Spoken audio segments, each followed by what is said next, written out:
Alicia, was there anything when you signed up those 2 8-week clients, was there anything that you did differently to what you have been doing? Because what you have been doing has been working, but we've worked on a few different things that are different. Is there anything that comes to mind that helped with that we may have been going over?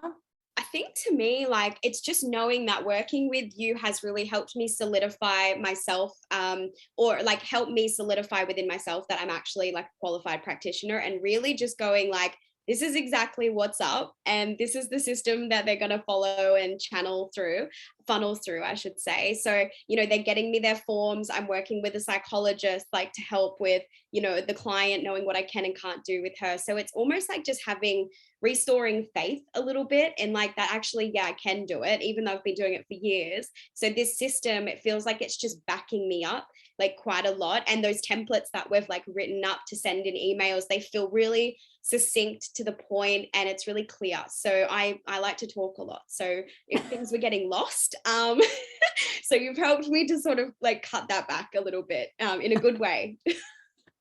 So, yeah, no worries. That's awesome. It takes one to know one. I'm a talker too. So that's all good.